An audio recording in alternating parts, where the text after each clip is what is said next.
안녕하세요. 여러분의 건강지킴이 여의보감 조진혁입니다. 안녕하세요. 정유현입니다. 요즘 밤낮으로 일교차가 너무나도 큽니다. 벌써 실내에서는 이 후텁지근한 공기를 피하기 위해서 에어컨을 켜기 시작했는데요. 시원하기는 하지만 바람과 건조한 공기로 인해서 눈이 뻑뻑해지는 안구 건조증을 호소하시는 분들이 많고 있습니다. 네, 맞습니다. 네. 이게 눈이 뻑뻑하면 나도 모르게 눈을 비비기 십상인데 그렇게 되면 각막에 상처가 날 수 있기 때문에 이 부분은 주의하셔야 한다고 하고요. 네. 그리고 가습기를 써서 실내 습도를 높이는 식으로 눈을 좀 촉촉하게 유지하는 게 바람직한데 네. 특히나 이제 손을 비벼서 그 열감으로 눈을 마사지를 해주면 이게 오. 안구 건조증 예방에 좀 도움이 된다고 합니다. 그렇군요. 혹시 유연 씨는 안구 건조증 겪어본 적 있으세요?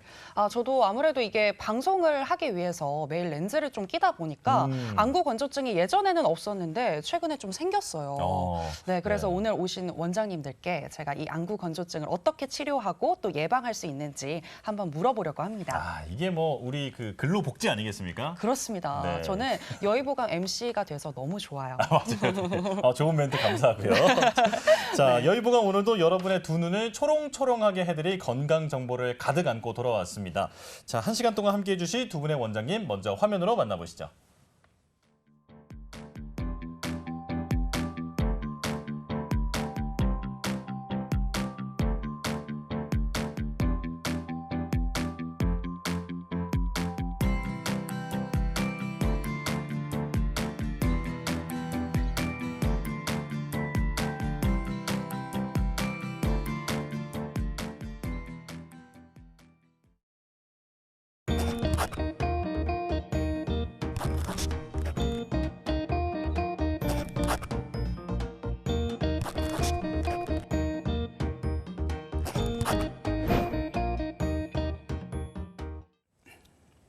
오늘은 박소연 원장님, 최효재 원장님과 함께하겠습니다. 두 분 어서 오십시오. 어서 오세요. 안녕하세요. 네. 안녕하세요. 저희 여의보감에 정말 빠질 수 없는 두 분이신 것 같은데 그렇죠. 오래간만에 뵈니까 더 반가운 것 같습니다. 두 분도 저희 보고 싶으셨죠? 그럼요. 대답이 없으신 한 분이 계시고요. 대답이 없으신데 아닙니다. 원장님도, 네. 너무 반가워서 말문이 막혔습니다. 그렇군요. 네, 눈이 초롱초롱해지시는 거를 저는 느꼈습니다. 네. 근데 제가 이제 오프닝 때 안구 건조증이 있다라고 말씀을 좀 드렸는데요. 이 안구 건조증을 한의학적으로는 어떻게 치료를 하고 있는지 박 원장님 설명 부탁드릴게요.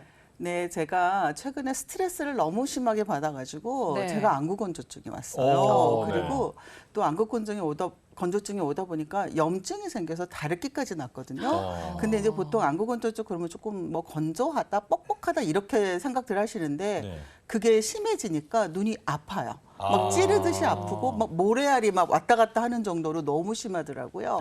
그래서 이제 보통은 그렇게 안구 건조증이 심하면 인공 눈물을 많이 쓰시잖아요. 네. 그리고 네. 조금 더 심해져서 염증이 있으면 약간 스테로이드나 뭐 약간 그런 거 들어가 있는 약을 쓰시는데 좀 그런 거를 계속 의존을 하다 보면 스스로 눈물 분비 능력이 조금 떨어지게 돼 있어요. 네. 그래서 근데 이번에 제가 그 다래끼랑 그 안구 건조증에 저희가 황련이라는 한약재가 굉장히 열을 끄는 좋은 약이 있거든요. 네. 그래서 황련이 들어간 황련해독탕이라는 그런 약재가 있는데 그거를 점화액으로 만든 약이 있어요. 그래서 예. 그거를 썼더니 열도 빠지고 독도 빠지면서 굉장히 단시간에 좋아졌어요. 그렇게 약간 열을 끄는 치료를 한다거나 아니면 약간 좀 음액을 보충하는 치료를 한다거나 네. 그런 치료를 하고 있고 조금 더 좀 적극적으로 치료를 하시려면 한방에서는 침을 눈 주위나 어떤 경락을 따라서 침 치료를 하면 실험 논문이 많이 있어요. 네네. 침 치료를 받은 대조군과 인공 눈물만 쓴 대조군에 좀 실험을 해봤더니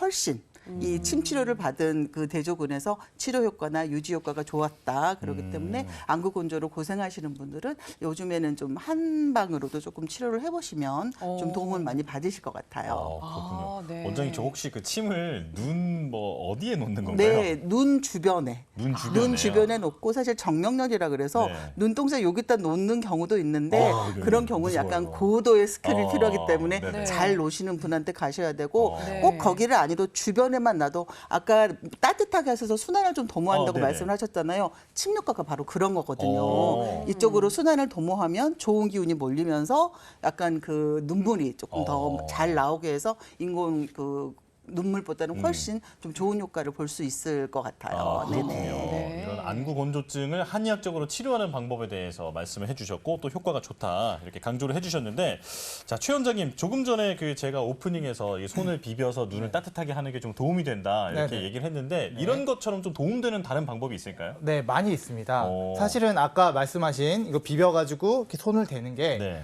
중국 보건당국에서 권장하는 치료입니다. 아, 그래요? 그래서 매번 이제 학교 학생들한테는 정해진 시간에 안구 운동이라고 해서 이렇게 비벼가지고 눈을 하는 걸 하고 있고요. 그다음에 그 밖에도 이제 여러 가지를 해요. 네. 사실은 제가 눈이 굉장히 좋거든요. 아, 네. 네. 안경도 안 쓰고 눈도 이제 시력도 1.0 이상이 나오는데 오. 또 저만의 노하우가 있습니다. 어떤 건가요? 거기에 대해서 좀 말씀을 드리자면요. 아까 말씀하신 요것도 많이 하고요. 네. 네. 그다음에 이제 저녁에 자기 전에 따뜻한 수건을 이제 눈 안에 이렇게 올려두는 것도 좋습니다. 아. 그렇게 따뜻하게 하면은 눈에 이제 기름샘이라는 게 있습니다. 네. 네, 그 네. 기름샘이 녹으면은 이제 누간이 순환이 잘 되기 때문에 눈물이 좀 펑펑 잘 나오는 게 있거든요. 네. 그거가 좋고요. 그다음에 이제 안구 스트레칭이 굉장히 중요합니다. 안구를 네, 스트레칭을 네. 할 수가 있어요? 그럼요. 이제 우리 안구는 사실은 근육이 좌지우지하거든요. 네. 네. 근데 최근에는 우리가 이제 스마트폰이나 뭐 컴퓨터를 많이 보다 보니까 눈이 한 군데만 계속 쳐다보고 있는 경우가 굉장히 많아요. 네. 그러다 보니까 안구 스트레칭을 하시면 굉장히 도움이 되는데 그거 하는 방법을 제가 좀 말씀을 드릴게요. 네, 알려주세요. 이렇게 눈 알이 있으면은 상하 좌우로 근육이 잡고 있고 이게 돌려주거든요. 아, 네. 그래서 그 방법대로 이제 근육을 늘려주신다 이렇게 생각하시면 돼요. 그래서 이제 요 손으로 네. 이렇게 아래를 이렇게 꾹 누르면 여기가 좀 아픕니다. 여기가 좀 손으로 아픈데 눌러서, 예, 네. 여기를 아래로 꾹 눌러주신 상태에서 눈을 이렇게 위로 크게 치켜 뜨시는 거예요. 쭉 이렇게요? 이렇게 치켜 좀 뜨시면 당겨요. 좀 오. 뻐근한 느낌이 있으실 거예요. 그러니까요. 예, 예. 이게 여기 아래를 좀 꾹 눌러주시는 게 제일 중요하고 그 상태에서 눈 위로 해서 쭉 늘려주시는 거. 그 다음에 이제 반대로 엄지손가락으로 이 위에 안화 뼈를 꾹 눌러주신 상태에서 네. 눈을 아래로 크게 이제 쭉 밀어주시는 거. 그 다음에 반대로 이쪽을 보는 거는 여기랑 요 바깥쪽을 누르시고 이렇게 이쪽으로 보시는 거. 아. 또 반대로 이렇게 하시는 거. 이렇게 쭉 늘려주시면은 이 안구 건강에도 도움이 되고요. 네. 안구 건조증에도 도움이 되십니다. 정말 중요한 꿀팁을 알려주셨는데 그러게요. 네네. 이거 혹시 따라해 보셨어요 방금? 네, 방금 해봤어요. 아 그래요? 저는 네. 좀 제대로 하느라고 좀 웃기게 나왔을 것 같은데 그게 좀 걱정이 돼서요. 원래 약간 재밌는 캐릭터시니까 아, 네. 네, 괜찮을 것 저 뭐 같습니다. 망가져도 된다. 네. 하지만 네. 효과가 확실히 좋다라는 건 좀 느껴지긴 했습니다, 최 원장님. 네, 그러게요. 저도 아. 안구 스트레칭이 있는지는 몰랐는데 정말 오늘 꿀팁을 얻어가는 것 같고요. 항상 이 눈을 좀 따뜻하게 해주는 거 그리고 안구 스트레칭으로 저도 눈을 조금 촉촉하게 항상 유지하도록 노력을 해보도록 하겠습니다. 네. 자, 그럼 이제 오늘의 주제로 들어가 봐야 될 것 같은데요. 오늘의 첫 번째 주제는 바로 두통입니다. 두통 다들 한 번쯤은 겪어보셨을 것 같습니다. 그럼요. 네, 이 잦은 두통은 삶의 질을 떨어뜨릴 뿐만이 아니라 또 업무 능력도 떨어뜨릴 수가 있는데요. 자, 그런데 제가 알기로는 이 두통도 종류가 다양하다고 들었습니다. 이 두통은 어떤 것이고 어떤 종류가 있는지 이에 대해서 박 원장님 설명 부탁드리겠습니다. 네, 이제 두통을 크게 나누면 뭐 1차성 두통, 2차성 두통으로 나눕니다. 2차성 두통이라는 거는 기본적으로 두통을 유발하는 원인 질환이 있는 그런 네. 두통이에요. 그래서 좀 치명적인 경우는 뇌에 문제가 있는 어떤 뇌 종양이라든지 뇌 출혈이라든지 또 아니면 갑자기 뇌압이 상승했을 때 그다음에 이제 뭐 그 뇌염이나 뭐 뇌수막염 같은 질환이 있을 때 이런 경우 좀 치명적인 두통을 유발하는 원인이 되겠고 그 외에도 뭐 측드 동맥염이라든지 근막동통 증후군 그다음에 약물에 의해서도 두통이 유발될 수가 있어. 이거는 정확한 원인이 있는 두통이고요. 네. 그다음에 정확한 원인이 없는 두통을 1차성 두통 그 자체가 증상인 거죠. 이럴 때는 보통 이제 그 편두통 많이들 호소를 하시죠. 네. 편두통 또는 긴장성 두통이라 그래서 혈관이 긴장하거나 또는 근육이 긴장하거나 이럴 때 긴장성 두통도 그 원인은 정확하지 않으나 어떤 그런 두통을 일으키는 원인이 되는 거고 그다음에 군발 두통이라 그래서 이 군발 두통은 조금 젊은 남자분들한테 많은 두통의 형태예요. 그래서 눈 주변의 통증이라든지 아니면 이런 자율신경에서 눈물이 난다거나 눈이 건조하다거나 아니면 코나 코 쪽까지 약간 자율신경 증상까지 나타나는 동반되는 그 두통인데 그 두통은 굉장히 주기적으로 나타나서 원인을 모르니까 보통은 네. 그냥 진통제에 의존하면서 좀 지내시는데 조금 더 좀 원인을 양방에서는 원인이 정확하지 않지만 한방에서는 그 두통의 원인을 좀 찾을 수 있으니까 정확히 좀 진단을 할 필요가 있는 두통들이죠. 야, 그렇군요. 네. 그러니까 어떤 병의 증상으로 두통이 나타나는 경우가 있고 그 두통 그 자체가 증상으로 나타나는 경우가 있는데 사실 이제 두통을 호소하는 분들은 이제 뭐 한두 번 정도는 아팠다가 사라지니까 대수롭지 않게 생각할 수 있지만 이게 계속 이어지면 만성 두통이 될 수 있다고 들었거든요. 네. 자, 만성 두통이란 무엇인지 이건 최 원장님께서 알려주실까요? 네, 이제 만성 두통은 말 그대로 만성적으로 자꾸 두통이 생기는 거죠. 네. 뭐 일시적으로 뭐 진통제를 먹고 금방 좋아지는 이런 두통이 아니라 뭔가 계속 지속돼서 이거를 이제 나의 삶의 질을 좀 망치는 이런 네. 이제 두통인데요. 이제 그 종류를 제가 3가지 정도를 말씀드릴게요. 네. 제일 흔한 경우가 이제 긴장성 두통이라고 합니다. 긴장성 두통 같은 경우는 거의 한 70~80% 정도가 이제 빈도를 차지하는데요. 요새는 특히나 이제 스마트폰 이런 걸 많이 하다 보니까 일자목, 거북목들이 굉장히 많으세요. 그러다 보면은 어깨에서 목까지 가는 근육이 많이 긴장이 돼 있습니다. 그렇게 되면은 이 머리 위로 가는 신경들이 살짝 눌리는 경우가 있어요. 네. 네. 그러다 보면은 이제 긴장성 두통이라고 해서 약간 모자를 쓴 것 같은 두통의 느낌이라든가 머리띠를 이렇게 조이는 것 같은 느낌이라든가 이런 이제 긴장성 두통이 나오거든요. 네. 그런 경우에는 사실은 이제 목띠를 많이 풀어주면은 좋아질 수 있는 두통인데 이게 이제 단순히 이제 진통제에만 의지해야 될 건 아니고요. 이제 두 번째는 이제 편두통이 있습니다. 네. 흔히 이제 편두통 하면은 어디 한 군데가 아파 이게 편두통이라고 생각하시는데 그러니까요. 그게 아닙니다. 편두통이 어디 한 군데가 아픈 게 아니고요. 정말 좀 많이 아픈 게 편두통이거든요. 주로 이제 여성들한테 많이 나타나고요. 좀 스트레스를 많이 받거나 좀 피로하거나 불면이거나 뭐 음주, 초콜릿 이런 것들에 유발돼서 나타나는데 특징적인 증상이 구역 구토가 굉장히 심합니다. 구역 구토가 굉장히 심하면서 일상생활을 하기가 힘듭니다. 편두통이 정말 심하게 앓으시는 분들은. 네. 그리고 이제 약간 조짐이라 그래서 편두통 앓으시는 분들은 조짐 증상이 있는 경우가 꽤 많아요. 그래서 이제 나 편두통 올 것 같아 이렇게 말씀하시는 게 진짜로 있거든요. 그래서 갑자기 뭐 빛이 스친다거나 어떤 그런 조짐 같은 증상이 있으면서 갑자기 구역 구토를 한다던가 눈을 뜨기 힘들 정도로 두통이 온다든가 이런 걸 이제 편두통이라고 합니다. 네. 흔히 우리가 네. 일반적으로 한쪽이 아파 이게 편두통이 아니니까 혹시나 편두통을 앓고 계시는 분이 계시면은 그런 것들도 좀 확인을 해보셔야 되고요. 네네. 이제 세 번째는 이제 군발성 두통이라고 해서 네. 군이 이제 군집하다 할 때 군발성이거든요. 네. 네네. 그래서 이 안구나 이 코 쪽에 몰리는 게 이제 군발성 두통입니다. 아. 요거는 사실은 이제 우리 몸의 3차 신경하고 관련이 있습니다. 네. 이 3차 신경이 눈, 코 이쪽으로 가거든요.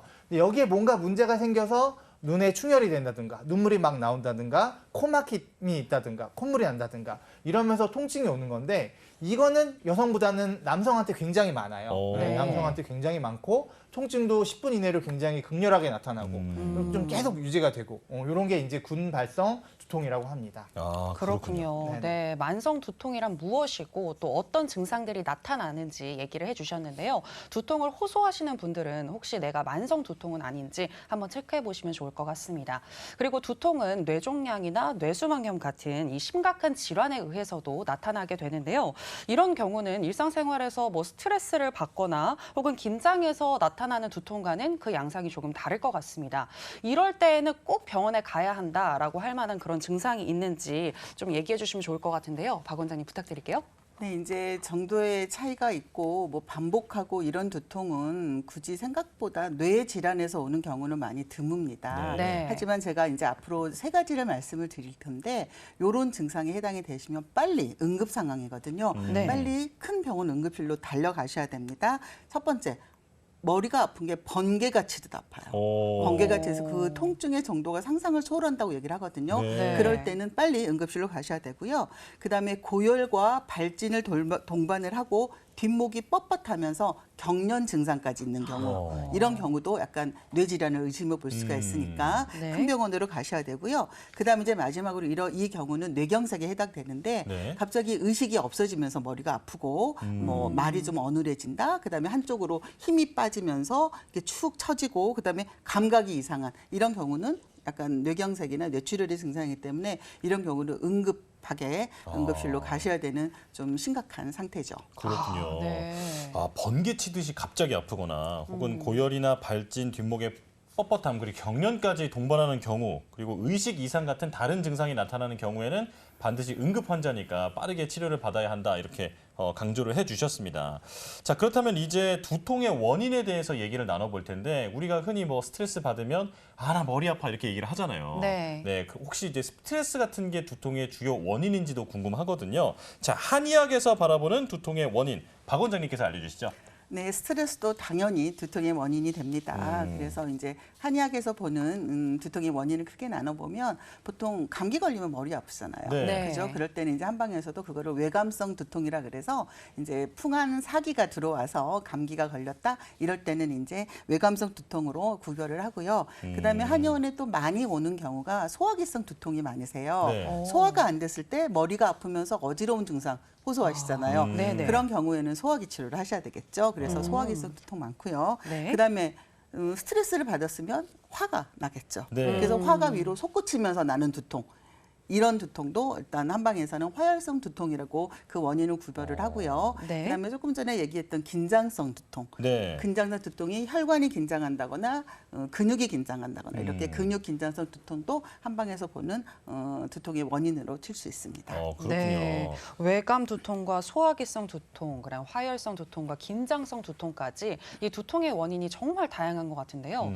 그런데 저 같은 경우에는 뭐 조 아나운서는 아시겠지만 제가 목 디스크가 있잖아요. 네. 그래서 그런지 왠지 좀 두통을 좀 많이 느낀다라는 생각이 드는 것 같은데 제 생각에는 이게 경추성 질환 때문에 두통이 오는 것이 아닌가 혼자 좀 추측을 해봤거든요. 그래서 궁금한 게 박 원장님, 이 거북목과 같은 경추성 질환에 의해서도 두통이 나타나기도 하나요? 네, 맞습니다. 네네. 일단 거북목이라든지 경추 디스크라든지 그다음에 경추 척추관 협착증 같은 경추성 질환에서도 두통을 유발을 하는데요. 이제 이런 질환이 있으면 척수신경이라 그래서 여기 그 목에서 내려오는 신경이 자극을 받아요. 네. 그 자극이 이제 이 뇌로 전달이 되면서 머리가 아프다고 뇌는 느끼는 거예요. 그래서 느끼는 거는 두통이지만 그 원인 질환은 어디에 있을까요? 여기 목에 있다. 있죠. 그래서 이런 경우는 보통 뭐 약간 뒷목이 뻣뻣하거나 어깨나 이런 쪽까지 좀 광범위하게 근육통을 동반을 하고 조금 더 심하면 손저리고 팔저리는 저림 증상까지 동반을 합니다. 그래서 네. 당연히 이런 경추성 질환으로 두통이 유발이 될 때는 경추 치료를 하셔야 되고요. 네. 또 그 외에도 이제 한의학에서는 어떤 이 머리 쪽으로 순환이 안 되는 어떤 병리적인 산물이 담음이나 어혈이라는 게 있습니다. 네. 그런 게 순환 장애에서 생긴 경우는 그런 경우는 담음이나 어혈성 두통이라고 구별을 하고요. 또 하나는 너무 허해도 사람이 기운이 없으면 뇌 쪽으로 청한 기운이 올라가질 않아요. 네. 이럴 경우에 머리가 늘 멍하면서 머리가 지끈지끈 아프다고 이렇게 노인들이 조금 표현을 하시거든요. 네. 이런 경우는 기혈허 두통에 해당이 돼서 굉장히 한의학에서는 아까 말씀드린 두통 그 장체가 증상이 된 1차성 두통의 원인을 굉장히 세분화해서 나누고 있습니다. 그렇군요. 네. 아주 다양한 분석을 말씀을 해주셨는데요. 원장님, 저는 사실 그 평소에 두통을 앓지는 않는데 그 좀 과로를 했다거나 혹은 네네. 잠을 잘 못 잤다거나 네네네. 하면 확실하게 다음날 머리가 아프더라고요. 그렇죠. 네. 네네. 잠도 이 두통에 연관이 있나요? 굉장히 중요하죠. 사람의 어떤 그 바이오 리듬을 체크하는 가장 근원이 되는 게 잠, 식사잖아요. 그래서 잠을 못 자면 피로가 쌓여서 네. 정상적인 순환이 안 되겠죠. 그러다 네. 보면 당연히 근육도 긴장할 수가 있고 뇌 쪽으로 좋은 기운이 안 올라가기 때문에 결국은 한방에서 가장 기본적인 이론이 불통 즉 통. 통하지 않으면 아프다. 그래서 그 통하는 기운이 문제가 있으면 네. 당연히 수면 장애는 당연히 불통을 원인이 되기 때문에 네. 수면 굉장히 중요합니다. 그렇군요. 네. 역시 잘 자야 뭐든지 모든 병에 걸리지 않고 심지어 두통까지도 예방할 수 있다. 이 부분을 기억을 해야겠습니다. 네네. 자, 그렇다면 이제 두통의 원인을 알아봤는데 이걸 어떻게 고치는지를 알아봐야겠죠. 자, 한의학에서 두통을 어떻게 치료하나요? 네, 한의학에서 제가 지금 굉장히 다양한 원인을 말씀을 드렸잖아요. 네. 네. 그럼 한의학의 가장 기본적인 치료가 원인 치료잖아요. 네. 그래서 한의원의 만연은 소화기성 두통일 때 진통제만 먹는다고 해결되지 않기 때문에 소화기 치료를 하시면 침이라든지 뜸이라든지 한의학 뭐 소화제를 드신다든지 이렇게 치료를 하고 그다음에 아까 담음이나 어혈 같은 어떤 순환을 방해하는 어떤 그런 산물이 있을 때는 그거 산물을 치료하는 그런 네. 치료를 뭐 여러 가지 다양한 방법으로 하게 되고요. 그다음에 또 화열성 두통, 스트레스성 화가 너무 올라와서 이런 경우는 청열사화라 그래서 화를 치는 그런 치료를 하셔야 됩니다. 네. 그리고 조금 더 이제 뭐 긴장성 두통이라든지 아까 경추 질환에 의해서 유발되는 두통 같은 경우는 여기다가 뭐 침이나 부항 같은 치료에 더해서 약침이라든지 요즘에 추나 치료 그렇게 해서 이제 그 경추나 어떤 근육 긴장된 걸 풀어주는 치료가 필요하고요. 네. 그다음에 아까 제가 노인성들 기혈 허 두통 말씀드렸는데 이런 경우는 침이나 어떤 부항 치료보다는 보제를 써야 돼요. 그래서 약간 기나 혈을 보호를 해서 전체적으로 좀 순환을 도모해서 어른들한테 좀 기운을 돋궈줄 수 있는 그런 치료를 해야 좀 네. 두통에 도움이 돼서 약간 그 원인별로 치료 방법은 굉장히 다양하고 원인에 맞춰서 잘 치료를 해야 됩니다. 아, 그렇군요. 네, 지금 두통의 한의학적 치료 방법에 대해서 얘기를 해주셨는데요. 원인에 따라서 치료 방법이 달라지기 때문에 일단 정확한 진단이 우선적으로 되어야 한다라는 거 기억하시기 바랍니다. 그리고 이 두통 같은 경우에는 정말 예고 없이 딱 찾아오는 것 같은데 뭔가 너무 아픈데 비상약이 없다라고 했을 때 좀 지압법이나 이런 걸 통해서 통증을 완화시켜줄 수 있는지 방법이 있는지 궁금하거든요. 이에 대해서 최 원장님 소개해 주실까요? 네, 이제 비상약이 있으면 제일 좋겠죠. 네. 아니면 뭐 침이라도 맞으면 좋겠는데 그런 게 없이 아프다고 하면은 두통이 있을 때 제일 먼저 할 거는 이제 목 스트레칭을 해주시는 겁니다. 아, 네. 쭉쭉 이렇게 네. 늘려주시고 어깨나 이런 걸 많이 풀어주시고 그게 가장 기본이 되고요. 네. 그 다음에 이제 주위 사람이 있으면 좀 이렇게 목 어깨 만져달라고 하는 것도 도움이 되시고요. 그 다음에 이제 혼자 할 수 있는 스트레칭을 제가 알려드릴게요. 네. 네, 네. 일단 이렇게 주먹을 쥐셔야 되고요. 네. 이 주먹의 요 날을 이용해서 지압을 하시는 겁니다. 일단은 백회라는 혈자리를 말씀을 드릴 거예요. 네. 이 백회라는 혈자리는 양 귀에서 이렇게 만나는 곳, 그다음 코에서 만나는 곳, 딱 정 가운데거든요. 네. 이 백회가 이제 100가지 맥이 모이는 곳, 이래서 이제 백회라는 혈자리인데 그 아래로 이제 뭐 백회, 신정, 뭐 여러 가지 혈자리들이 있습니다. 네. 그래서 이제 그 자리에 이렇게 요 손날을 세우셔서 이렇게 눌러서 이렇게 굴려주시면 돼요. 아. 이렇게 위아래로 이렇게 굴려주시면은 생각보다 아픈 곳이 있습니다. 생각보다 아픈 곳이 있는데 그런 부위를 이제 집중적으로 이렇게 좀 만져주시면 좋으시고요. 네. 네. 그다음에 옆으로 내려와서 어떤 축두근이라든가 이런 부분도 이렇게 좀 만져주시면은 두통에도 좋고 두피 건강에도 좋고 그런 게 좀 그렇군요. 있고요. 네. 네. 그다음에 이제 어떤 근긴장성 두통인 경우는 주변에 근육 긴장을 풀어줘야 되기 때문에 네. 제일 이제 필요한 자리가 여기 이제 풍지라는 혈자리가 있습니다. 네. 바로 이제 귀 뒤에 뼈가 있는데 이걸 유양돌기라고 합니다. 네. 유양돌기 뒤에 이제 풍지라는 혈자리가 있는데 요거로 이제 양손으로 이렇게 꾹 눌러주시면서 마사지 해주셔도 좋고요. 네. 아니면 이제 침대에 뭐 누워 있는다고 하면은 누운 상태에서 머리의 중력을 이용해서 이렇게 또 아까처럼 여기를 이렇게 대시면 됩니다. 이렇게 하시면은 굉장히 좀 아프기도 하고 시원하기도 하거든요. 네. 네. 그런 경우에 이제 머리에 띠를 둘러싼 것처럼 아픈 그런 두통에 효과적이고 그다음에 이제 요런 데가 아픈 두통이 있어요. 네. 네. 요런 데 아픈 두통은 보통은 우리 몸의 흉쇄 유들근하고 관계가 많습니다. 요런 데가 긴장되신 분들이 또 그런 두통이 많이 오기 때문에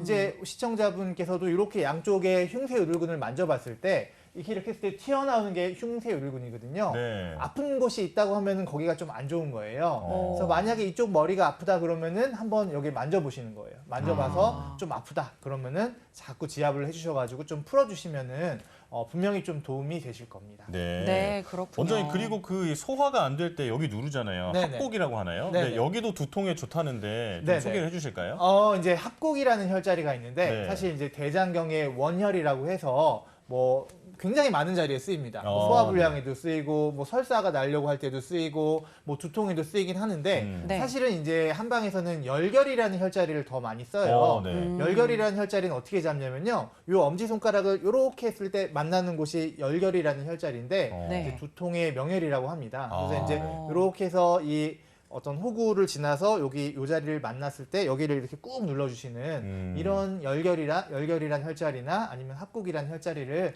눌러보시는 것도 도움이 되실 겁니다. 네. 네, 정말 도움이 되는 또 지압법이지 않았나라는 생각이 드는데요. 네. 그리고 또 제가 궁금한 게요. 너무 이렇게 두통이 심할 때에는 진통제를 먹는 게 좋은 것인지 아니면은 좀 다른 방법을 찾아보는 게 좋은 건지 이것도 궁금한데 이에 대해서는 박 원장님 말씀해 주실까요? 네, 이제 머리가 아플 때 블랙 커피를 한 잔 마시면 좋아지신다는 분이 있으세요. 그래요? 그거는 카페인 때문에 그렇거든요. 네. 보통 두통 진통제가 보통 카페인이 들어 있습니다. 아, 그래요? 네네네. 그래서 카페인이 진통작용을 하는 거예요. 그런데 모든 사람들이 모든 두통이 다 카페인에 유효한 건 아니고 네네. 오히려 카페인을 드셨을 때 심해지는 경우도 있거든요. 네. 그래서 네. 그거는 본인이 선택을 하는데 이게 카페인이라는 게 중독이 안 되면 상당히 좋은 효과가 있기도 하니까 네. 어쩌다 한번 두통이 있을 때는 카페인의 도움 또는 진통제의 도움을 받는 것도 필요하겠지만 너무 이게 습관성이 되지 않도록 정도를 잘 조절해서 드시라고. 네. 네네. 아, 뭐 네. 비상약으로 가지고 다닐 수는 있겠지만 이게 너무 의존하지는 말라. 네, 이렇게 네. 말씀을 해주셨고요. 자, 그렇다면 이제 두통을 예방할 수 있는 생활 습관에 대해서도 좀 알고 싶은데 이것도 이어서 설명해 주실까요? 네, 아까 뭐 스트레스, 수면, 네, 중요합니다. 네. 그래서 네. 첫 번째, 두통 예방법 1번, 스트레스를 관리하자. 그다음에 두 번째, 충분한 수면을 취하자. 그다음에 이제 세 번째, 식습관이 굉장히 중요하거든요. 네. 네. 사람이 공복 상태가 6시간 이상 지속되면 두통이 유발될 수 있어요. 아, 배고프면 머리 아팠어요. 네, 맞아요. 그렇기 때문에 맞아요. 너무 네. 이렇게 다이어트 하느라고 뭐 어. 굶고 이러면 좀 그럴 수 있으니까 탄수화물이 어느 정도 좀 도움이 되겠죠.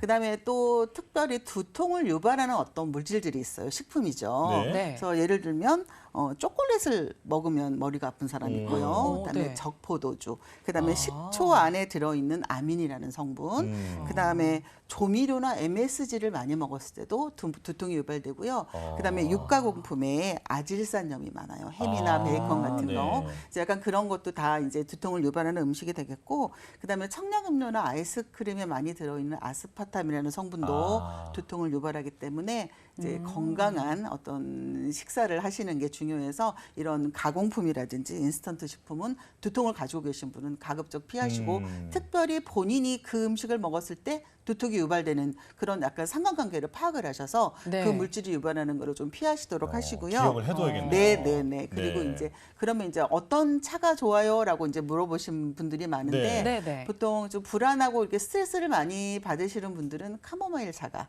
카모마일. 조금 네네 안정이 되기 때문에 도움이 되고요. 네. 그다음에 열이 이렇게 많이 위로 치솟는 두통일 경우에는 국화차가 국화차. 네네, 국화가 위에 열을 좀 식혀주는 약이기 때문에 좀 그런 차기 때문에 도움을 받으실 수 있고 아까 말씀드렸던 블랙커피 네. 이런 카페인이 본인은 한 잔 정도 마시면 머리가 좀 개운해지고 조금 두통이 좀 좋아지더라 하는 경우는 본인이 맞는 경우에는 네. 약간 이 정도도 괜찮습니다. 그다음에 조금 전에 뭐 이렇게 최 원장님께서 굉장히 자세히 설명을 해주셨었는데 평소에 네. 이 목 주변의 근육이 뭉치지 않도록 스트레칭 잘 해주시고 네. 뭐 당연히 이제 순환을 도모할 수 있는 운동이라든지 네. 뭐 몸을 따뜻하게 하고 또 그거 기억하셔야 돼요. 머리는 차갑고 아래는 따뜻하게.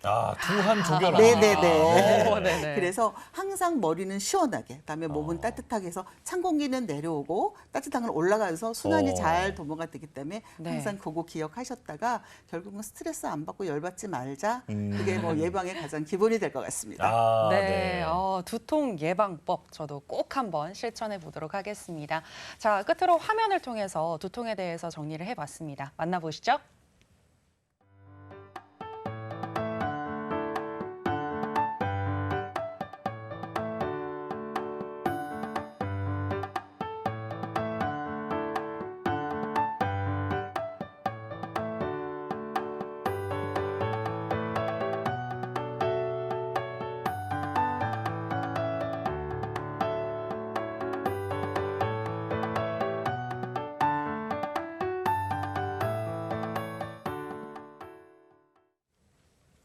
생방송으로 보내드리는 여의보감 지금 8시 28분 지나고 있습니다. 이제 두 번째 주제인데요. 바로 하지저림입니다. 그러니까 다리가 저리다 이렇게 이해를 하면 될 것 같은데 자 이게 사실 뭐 혹시 허리가 좀 삐끗하거나 목이 삐끗한 사람도 이 다리가 좀 저릴 수 있다고 알고 있거든요. 자 정확히 하지저림이 어떤 증상이 나타나는지 최 원장님께서 먼저 설명해 주실까요? 네, 이제 한의원에 다리가 저려요라고 말씀하셔서 오시는 분들이 굉장히 많으세요. 네. 네. 근데 각자 어떤 질환에 따라서 원인도 틀리고 증상 양상도 좀 틀립니다. 그래서 이제 내가 어떻게 저리는지 정확하게 설명을 해주시면은 치료에도 상당히 도움이 되거든요. 네. 네. 그래서 이제 예를 들어서 다리가 그냥 저리기만도 하시는 분이 계시고 한쪽으로만 저리는 분이 계시고 양쪽으로 저리는 분이 계시고 그다음에 저리는 것 같기도 하고 땡기는 것 같고 이렇게 표현하시는 분도 계시고 벌레가 기어가는 것 같다 이렇게 표현하시는 분도 계시고요. 네. 그다음에 이렇게 쭉 타고 저리는 게 아니라 발목 이하로 양쪽으로 양말을 쓴 것 같이 감각이 둔하고 저리다 이렇게 표현하시는 분들이 있어요. 이런 것들이 다 저기 질환이 틀리거든요. 네. 그래서 어떻게 저리는지에 대해서 좀 정확하게 말씀을 해주시면은 예를 들어서 이제 발바닥이 저리고 발바닥이 화끈거린다 이런 것도 다 하지 저림이거든요. 그런 부분에 대해서 좀 말씀을 드리면은 아마 도움이 되실 것 같습니다. 네. 네, 발바닥이 화끈거리는 것도 이게 하지저림의 한 증상이었다라는 건 새롭게 알게 됐고요. 방금 말씀해주신 이 하지저림의 다양한 증상들 꼭 혹시 여러분들도 하지저림을 갖고 계신지 한번 체크를 해보시는 게 좋을 것 같습니다. 자, 그리고 요추 관련 질환이 있는 경우에 또 이 하지저림이 발생할 수 있다라고 들었는데요. 이와 관련해서 최 원장님 좀 자세한 설명 부탁드릴게요. 네, 이제 환자분들이 제일 많이 아시는 게 이제 허리 때문에 다리가 저리다. 이걸 맞아요. 제일 많이 아시잖아요. 네. 실제로 이제 환자분들이 오시면은 다리가 저리는데 허리 때문인 것 같아. 이렇게 말씀하시는 분들이 10에 한 9분 되세요. 네. 그래서 이제 실제로도 이제 허리 때문에 다리 저리는 경우가 굉장히 많습니다. 이제 대표적으로는 두 가지가 있죠. 하나는 이제 요추 디스크가 있고 또 하나는 좀 연세 드신 분들이 잘 걸리는 협착증이 있죠. 그래서 이제 이 두 가지에 대해서 먼저 말씀을 드릴게요. 네. 요추 디스크는 이제 우리 척추하고 척추 사이에 이제 추간판이라는 게 있는데 그런 게 이제 살짝 좀 삐져나와서 압력에 의해서 삐져나와서 신경을 눌렀을 때 그 신경을 누른 어떤 피부 신경 분절에 따라서 신경 지배 라인을 따라서 이제 저리는 게 특징적이죠. 네. 그래서 이제 누워서 다리를 들게 되면 찌릿하게 저리기도 하고 이제 그런 경우에는 이제 요추 디스크 때문에 이제 저리는 경우고요. 이제 뭐 MRI나 이거 찍어 보면은 이제 추간판 탈출이 눈에 보이죠. 네. 이제 그런 경우가 있고 이제 만약에 이제 심하게 저리는 게 아니라 좀 가볍게 저리는 경우는 이제 보존적인 치료로도 충분히 치료가 되고요. 그렇지 않고 통증이 너무 견딜 수가 없다던가 아니면은 다리에 근력이 빠지는 경우가 있어요. 힘이 안 들어간다든가 아니면 대소변에 문제가 생긴다. 이랬을 때는 어떤 수술적인 방법도 좀 고려를 해보셔야 되는 이런 것들이 이제 요추 디스크로 인한 저림이라고 볼 수 있겠습니다. 네. 이제 두 번째는 이제 협착증으로 인한 저림이 있거든요. 조금 종류가 틀립니다. 협착증 같은 경우는 추간공이라는 이제 어떤 척수가 내려오는 공간이 있어요. 척추관이라는 공간이 있는데 그 공간이 어떤 노화가 되거나 퇴화가 돼서 좁아지는 거예요. 네. 그러다 보니까 이제 다리가 저리는 건데 이런 경우는 일정하게 쫙 저리는 것보다는 뭔가 좀 불편하게 저리기도 하고 그 다음에 이제 특징적인 증상이 파행이라고 표현을 하는데요. 네. 네. 이제 걷다가 좀 쉬어줘야 돼요. 좀 10분 정도 걷다 보면은 다리가 땡기고 저려서 앉아서 쉬어줘야 되는 그런 건 특징적인 증상이 이제 파행이라고 합니다. 그래서 이제 이런 증상이 있으면은 이제 어떤 협착증 때문에 저린 거일 수 있겠구나 이렇게 좀 보고 그쪽으로 이제 치료를 진행하게 됩니다. 네. 네. 이 다리 신경이 이 척추에서 이렇게 시작이 돼서 내려가다 보니까 확실히 척추에 문제가 생기면 이제 다리에 저림도 나타날 수 있다. 이렇게 이해하면 될 것 같은데요. 네. 자, 그런가 하면 또 이제 신경이 들러붙는 어떤 그런 신경 포착 때문에도 하지저림 증상이 나타날 수 있다고 들었습니다. 자, 이것도 좀 설명해 주실까요? 네, 이제 결국은 이제 신경이라는 거는 전깃줄하고 똑같거든요. 네. 근데 어디 한 군데에서 전깃줄이 눌리면은 그 이하로 문제가 생기는 거예요. 네. 근데 이제 환자분들이 MRI를 찍고 다 검사를 했는데 정상이에요. 네. 요추 디스크도 없고 다 정상인데 다리가 저린다 이렇게 표현하시는 분들이 꽤 많거든요. 네. 그런 경우는 이제 허리 문제가 아니고 그 이하로 내려가는 어딘가에 신경이 눌린 건데 네. 그런 경우가 상당히 좀 까다롭습니다. 왜냐하면은 그거는 이제 검사에서는 잘 안 나오기 때문에 직접 이학적인 검사나 아니면 눌러보거나 아니면 환자의 증상을 보고 이제 의료진이 판단을 하고 이제 치료를 하게 되거든요. 네. 가장 대표적인 증상이 이제 좌골신경통이죠. 좌골신경이라는 게 있습니다. 이제 허리에서부터 쭉 내려와서 이제 골반 가운데로 내려가는 신경이 있는데 이 좌골신경이 눌리면은 어떤 이상근이라는 근육으로 덮여 있는데 그 이상근이라는 근육이 짧아지면은 좌골신경을 눌리면은 다리 뒤쪽으로 쭉 저리게 됩니다. 네. 그래서 보통은 이제 골반이 좀 틀어져 있으신 분들이거나 한쪽 골반을 많이 쓰신 분들이 그렇게 되는 경우가 많습니다. 네. 그런 경우는 이제 좌골신경으로 인해서 신경포착으로 인해서 저리는 거기 때문에 그쪽을 치료해야지 좋아지십니다. 네. 이걸 이제 다른 말로 이상근, 중근 이렇게 표현을 하거든요. 네. 그다음에 이제 다리 저리는 게 무릎 이하로 저리시는 분들이 있어요. 난 다리가 저리는데 허리는 괜찮다고 하는데 한쪽 무릎 이하로 저린다. 특히 뭐 바깥쪽으로 저린다 하면은 그 라인으로는 이제 비골신경이라는 신경이 지나갑니다. 네. 그래서 만약에 무릎 바깥쪽으로 저린다 이러면은 혹시나 비골신경 포착으로 인한 저림이 아닌가 요걸 좀 파악을 해야 되고요. 네. 네. 또 발등이 저리시는 분들이 있어요. 발등이 저리시는 분들은 이제 어떤 전경골근이나 전경골신경으로 인해서 생기는 어떤 저림이 아닌가 이렇게 파악을 해야 되고 네. 추가적으로 이제 발바닥이 저리시는 분들 혹은 발바닥이 화끈거리시는 분들은 이제 발목 터널 증후군이라고 얘기도 하는데 이제 후경골신경이 약간 눌렸을 때, 이랬을 때 이제 발바닥이 저립니다. 그런 경우도 이제 그쪽 신경을 찾아가지고 치료를 해야지 이제 좋아지겠습니다. 원장님 근데 네. 그 좌골신경통 말씀하실 때 이상근이라고 하셨잖아요. 네네. 그 이상근이 네. 이 양반다리 하거나 그럴 때 그 네네. 당기는 그 근육이 맞는 건가요? 양반다리 할 때 이제 이 대퇴근막 장근이나 이런 게 당기는데 네. 반대로 누워서 이렇게 네네. 스트레칭 할 때 있잖아요. 네네네, 다리를 맞습니다. 사자 모양으로 해서 네네네. 잡아당길 때. 네네네. 네. 그때도 이제 영향을 미치죠. 네, 아. 사실은 이제 양반다리보다는 요 다리를 이제 약간 반대쪽으로 이제 양반다리 반대쪽으로 할 때가 이제 이상근이 더 당기게 되는데 네네. 네네. 생각보다 좀 많이들 가지고 계십니다. 제가 그게 아. 정말 타이트해서 네네. 그 스트레칭만 했다 하면 정말 악소리 나거든요. 어. 좀 주의해야겠습니다, 저도. 네, 그런데 뭐 포착으로 인한 건 아니죠? 그럼 지금 좀 증상이 나타나는 건 제가 아니죠? 사실 얼마 전에 스키를 타다가 다리를 네. 다친 이후에 네. 이쪽 다리가 그 예전엔 되던 스트레칭이 안 되면서 이제 찾아보니까 이상근이 뭐 좀 짧아진 것 같다 이런 얘기가 있더라고요. 그래서 지금 제가 귀를 쫑긋하고 듣는 거거든요, 지금. 아, 네. 지금 이렇게 증상을 정확하게 얘기를 해주셔야 또 원인을 파악할 수 있기 때문에 우리 보고 계신 시청자 여러분들께서도 한의원에 내원하셔서 본인의 증상이 어떻게 나타나고 있는지 잘 설명을 해주셔야 될 것 같고요. 자, 그리고 제 주변 지인분들 중에서는 당뇨병에 걸리신 이제 환자분이신데 어느 순간부터 자꾸 하지 저림이 느껴지신다는 얘기를 하시더라고요. 당뇨병인데. 네. 그래서 이 당뇨병의 합병증 때문에 또 하지 저림이 발생할 수 있는 건지 이 부분도 궁금한데 박 원장님 어떤가요?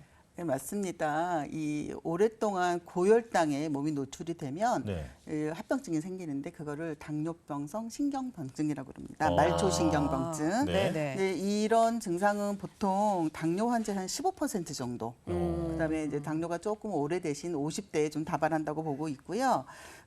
이제 이 말초신경이 장애를 받기 때문에 감각신경에 이제 이상이 생겨서 특히 이제 이 장갑 끼고 양말 신는 그 아래쪽으로 그러니까 그게 이제 파지 말단이잖아요. 네네. 그쪽으로 저리거나 시리거나 또는 화끈거리거나 그다음에 심하면 좀 찌르는 느낌을 이렇게 호소를 하시는 분들도 있으세요. 네. 그래서 근데 이 당뇨병성 말초실경병증은 대칭적으로 양쪽이 다 이제 발생을 하고 그다음에 손끝, 발끝, 사지 말단에서 시작을 해서 점점 올라와서 이 장갑 끼고 양말 신는 딱 그 부분이 굉장히 불편함을 호소를 하세요. 네. 네네. 그래서 그것도 이 증상이 밤에 더 악화가 되기 때문에 네. 굉장히 수면까지 좀 치료를 방해를 해서 굉장히 불편해들 하시는데 이 치료는 가장 중요한 게 혈당을 조절하시는 거예요. 그래서 혈당만 조절이 잘 되면 어느 정도 좀 말초신경병증이 나타났어도 어느 정도 호전은 될 수 있기 때문에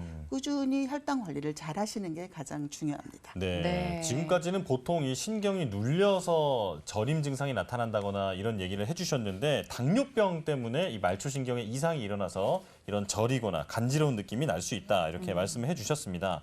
자, 그리고 또 하지 불안 증후군이라는 게 있다는데 최 원장님 이게 말 그대로 하지가 불안하다는 말이잖아요. 맞습니다. 이거 도대체 예, 어떤 병인가요? 일단은 이제 증후군이라고 보통 표현을 하는 거는 네. 정확하게 병명이라기보다는 이런 증상들이 있는데 이게 아직 정확하게 원인은 밝혀지지 않은 것들 이런 것들인데요. 네. 굉장히 여성분들에게 호발하는 증상입니다. 어떤 거냐면요. 말 그대로 하지가 불안해서 죽겠는 거예요. 네. 특히 밤에 자려고 할 때 뭔가 다리가 뭔가 불편하고 막 긁어야 될 것 같고 움직여야 될 것 같고 네. 이런 증상이 있으면서 잠을 못 이루는 경우가 있습니다. 네. 그런 경우에 좀 움직이면 좀 낫다가 또 자려고 하면은 다리가 좀 불편하고 감각이 이상하고 이런 경우를 이제 하지 불안 증후군이라고 하고요. 네. 주로 이제 여성들한테 많이 생기고 그다음에 이제 뭐 월경을 한다거나 임신을 한다거나 이랬을 때 더 좀 심해지고 하지 쪽으로 혈액순환이 좀 안 될 때 좀 심해지는 그런 특성이 있습니다. 네. 이제 양방에서 좀 연구를 많이 해보니까 이런 것들이 어떤 철분 부족이라든가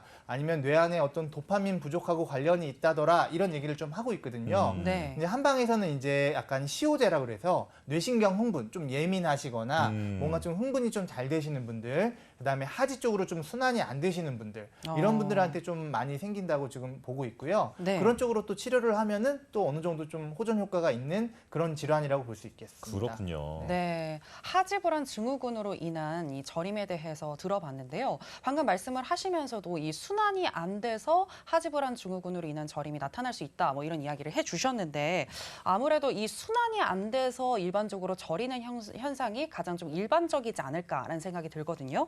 자, 이런 경우 보통 어떤 또 증상이 나타나는지 좀 더 설명을 해주실까요? 네, 보통은 이제 저녁에 증상이 나타나는 경우가 꽤 많습니다. 네. 근데 제가 이제 기본적인 혈액 순환에 대해서 먼저 말씀을 드릴게요. 우리 심장이 펌프질을 하면은 발끝까지 이제 동맥으로 쫙 가지 않습니까? 네. 네. 그리고 나서 올라오는 거는 해주는 사람이 없습니다. 누가 해주냐면요, 종아리 근육이 해줍니다. 아, 네. 종아리 근육이 펌프질을 해주면은 쭉 올라와서 정맥으로 쭉 올라오면은 정맥에 있는 판막이 막아주고 또 펌프질을 하면은 또 와서 막아주고 이렇게 되거든요. 네. 그래서 이제 발이나 종아리를 제2의 심장이라고 얘기하는 이유가 그것 때문에 그렇습니다. 그렇게 해서 간을 거쳐서 심장까지 가게 되는데 문제는 이제 밤에는 낮에는 팔다리를 막 움직이기 때문에 혈액순환이 팔다리로 잘 됩니다. 네. 하지만 밤에는 거의 다 이 혈류순환이 몸통으로 가게 돼 있습니다. 체간으로.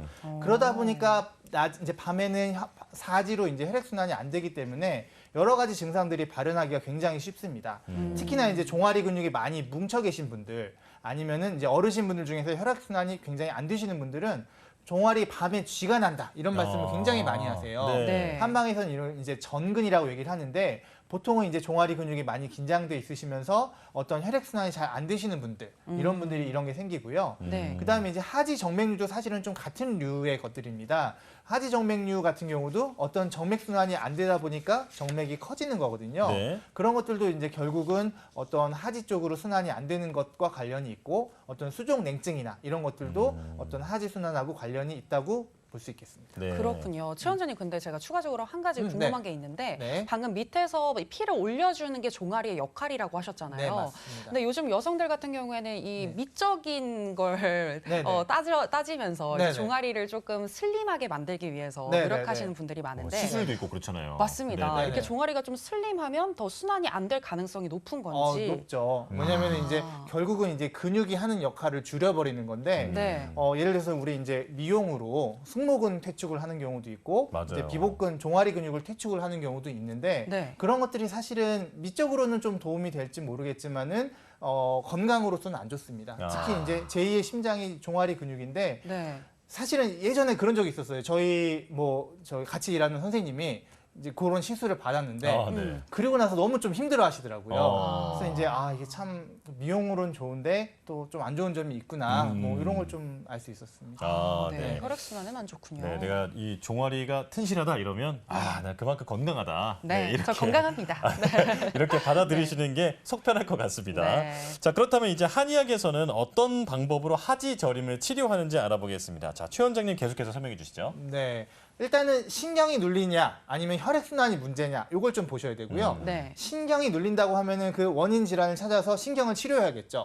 예를 들어서 아까처럼 신경 포착이다 하면은 신경 포착되는 부위를 정확하게 찾아서 뭐 침 치료를 해도 좋고요. 아니면 약침 치료, 아니면 신경 포착된 부위를 좀 넓혀주는 도침 치료, 뭐 이런 것들을 하면은 확실하게 좀 도움이 되시고요. 네. 네. 그런 게 아니라 뭔가 혈액순환의 문제다. 그런 경우는 이제 혈액순환을 도와주는 어떤 한약 치료가 반드시 좀 필요하게 돼 있습니다. 그 다음에 이제 어떤 하지 불안 증후군처럼 어떤 뇌신경 흥분을 좀 내려주면서 하지 쪽으로 순환을 도와주는 이런 치료를 할 때는 또 그런 쪽으로 치료를 해야 되고요. 네. 또 뭔가 하지에 좀 불균형이 있으신 분들이 있어요. 아까 얘기한 뭐 이상근이 한쪽이 짧아져 있다거나 네. 그런 경우는 이제 골반을 맞춰주는 어떤 추나 치료라든가 네. 이런 것들을 이제 종합적으로 판단을 해서 치료를 하면은 좋아질 수 있습니다. 아, 그렇군요. 네, 하지저림의 한의학적 치료 방법에 대해서 들어봤고요. 그리고 저림 증상이 나타날 때 스스로 증상을 완화시킬 수 있는 방법이 있다면 이에 대해서도 소개 부탁드릴게요. 네. 요거는 이제 혈액순환하고 관련된 건데요. 네. 제일 쉬운 거는 이제 자기 전에 이렇게 다리를 이렇게 부딪히는 거 있잖아요. 아, 네. 이제 발뿐만 아니라 안쪽 비복근까지 부딪힐 수 있게 이렇게 부딪히는 거 한 50번 혹은 100번 하시면 좋습니다. 네. 근데 생각보다 잘 안 돼요. 그 힘들어요. 아. 네. 여기 이제 흔한 속성으로 여기 한방에서는 종아리 안쪽에 족소음 신경이 가는데 이거 100번 잘 못하면은 스태미너나 정력이 좀 딸린다. 이런 얘기를 좀 많이 합니다. 네. 그래서 한번 집에서 한번 해보세요. 100번이 생각보다 쉽지 않습니다. 네. 그런 게 조아나님 있고요. 꼭 한번 해보시고요. 네. 해보시고 그다음에 이제 혈자리들이 있습니다. 주로 이제 근육 긴장이 내측 비복근이 더 많이 되기 때문에 안쪽에 종아리 내측에 보면은 뼈를 타고 쭉 올라가다 보면은 음릉천이라는 혈자리가 있어요. 네. 네. 그런 데를 이제 꾹 눌러주시면 도움이 되시고요. 그림에 나오듯이요. 그다음에 이 안쪽 복숭아뼈에서 삼촌, 요 네 개가 삼촌이거든요. 네. 이렇게 위로 올라가면은 삼음교라는 혈자리가 있습니다. 네. 네. 세 개의 경맥이 음맥이 만나는 곳인데 비경, 신경, 간경이 만나는 곳이라서 굉장히 이제 뭐 정력에도 좋고 그다음에 종아리 근육 푸는 데도 좋습니다. 그래서 거기를 이제 이렇게 양손으로 꾹 눌러주시는 거 호흡을 하면서 이런 게 좋고요. 그다음에 이제 발바닥 옛날에 결혼할 때 신랑 발바닥 치고 했지 않습니까? 맞아요. 네. 용천혈이라는 자리가 좋습니다. 이렇게 좀 마사지 하시면 좋을 것 같습니다. 그렇군요. 네. 이 세 가지 혈자리에 대해서 말씀을 해주셨는데 그렇게 어렵지 않으니까 평소에 마사지 같은 걸 좀 해보시면 더 도움을 받으실 수 있을 것 같습니다. 자, 그럼 이제 마지막으로 우리가 평소에 어떤 생활 습관을 길러야 이런 하지 저림에 도움이 되는 건지 이건 박 원장님께서 알려주실까요? 네, 뭐 조금 전에 마사지 얘기 많이 해주셔서 마사지 꾸준히 하시면 좋고요. 네. 또 주로 이런 하지 저림 증상이 밤에 주로 나타나기 때문에 주무시기 전에 족욕. 주무시기 전 한두 시간 전에 족욕을 해서 약간 이 하지 쪽에 순환을 좀 도모를 하면 도움이 되시고 네. 그다음에 평소에 적당한 걷기 운동. 특히 이제 약간 무릎이나 허리에 무리가 되시는 분은 약간 하중을 안 받게 물속에서 걷는 운동 하시는 게 네. 중요하고 그다음에 항상 몸을 따뜻하게 하면 일단 순환이 잘 되기 때문에 네. 그래서 아까 아나운서께서 두안 종렬 말씀하셨죠. 네, 네. 아래를 따뜻하게 하는 거. 그거 꼭 명심하시면은 좀 도움이 되실 것 같습니다. 네, 하지저림에 도움이 되는 생활 습관까지 들어봤습니다. 저희가 이야기한 내용들 화면으로 정리해봤는데요. 만나보실까요?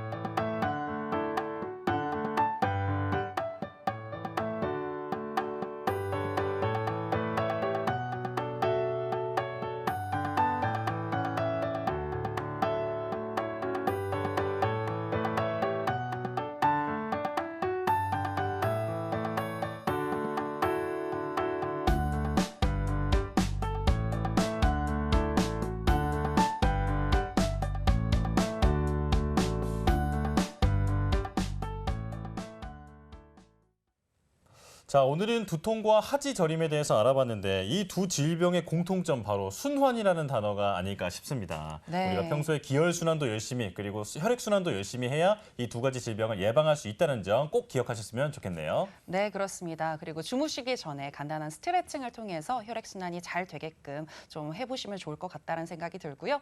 자, 여의보감 저희가 준비한 내용은 여기까지입니다. 저희는 내일 이 시간 또 알찬 건강 정보로 다시 돌아오도록 하겠습니다. 네, 함께해 주신 여러분 고맙습니다.